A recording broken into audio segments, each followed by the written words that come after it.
Good evening, and thank you to the Follicular Lymphoma Foundation for inviting me to share my story tonight. I'm truly honoured. 3 years ago, my life was turned upside down. I was diagnosed with stage 4 follicular lymphoma at the age of 25. Before diagnosis, my life was focused on work, training as a track athlete, and spending time with family and friends. Life was great, and cancer was the last thing I expected. In early 2021, I experienced fatigue, night sweats, and abdominal pain. Doctors initially dismissed this as stress, even telling me I was too young for it to be cancer. But when a large lump appeared under my chin, I knew something wasn't right. The moment I found out I had cancer is one I'll never forget. Nothing can prepare you for how you're going to feel when you hear the news. I was just overcome with an immense feeling of fear and anxiety. Your mind goes to the worst case scenarios. Am I going to die? How long do you have left? I was in pure disbelief that I had cancer at 25 years old. It didn't feel real, and I thought at any moment I would wake up from this nightmare.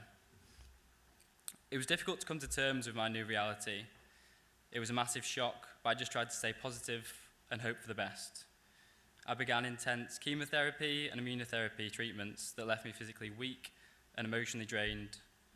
But I always focused on recovering after each treatment, seeing it as my way of fighting back. Halfway through the treatment, I found hope through the FLF's Time to Cure campaign. I couldn't believe my luck. Months after being diagnosed with an incurable cancer, there was already a cause fighting to find a cure. The campaign was an overwhelming success. It gave me a vital boost when I needed it, along with the belief that a cure would be found. The support from my family and friends was overwhelming.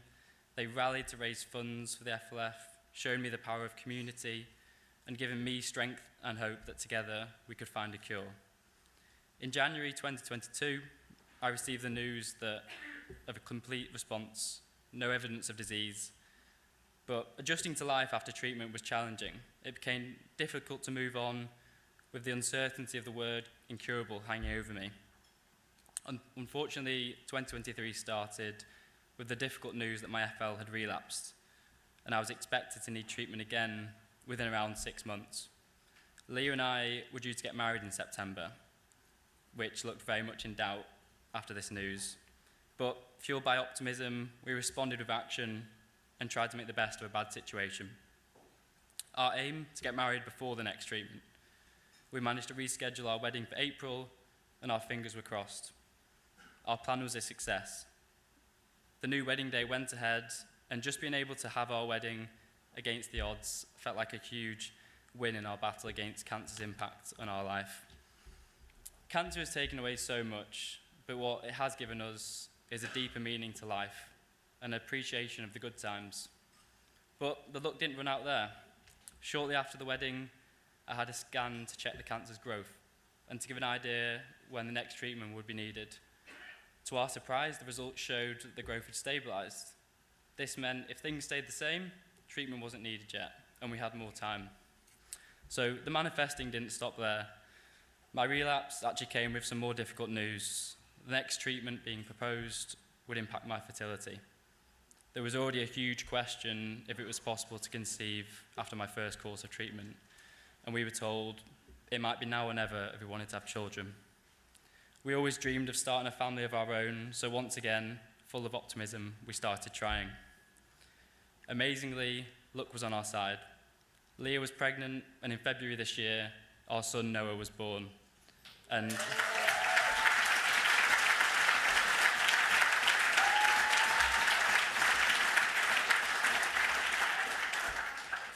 a new chapter of our lives had begun.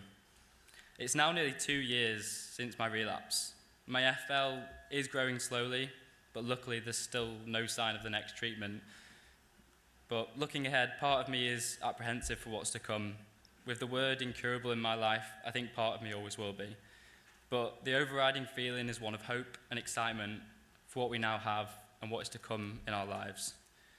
Cancer has given us a new perspective to cherish the little things, live in the moment, take chances, and make the most of each day. I've come to realise that only through pain can we fully appreciate the joys of everyday life.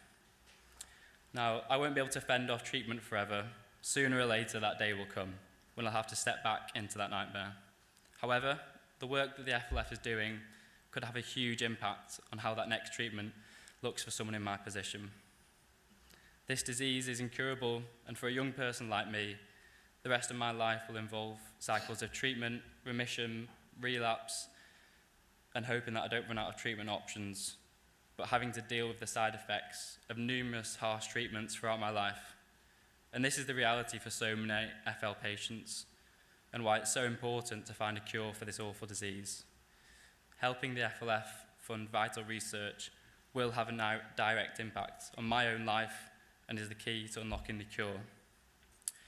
When he's old enough, I'll have to tell my son that I have an incurable cancer. This is already a conversation that I'm treading. My dream is that one day I can say I had cancer, but we found a cure. Please help make this dream a reality. I'd like to say a huge thank you to everyone for coming tonight, and I'm extremely grateful to anyone who has donated to the FLF previously or will donate tonight. Thank you.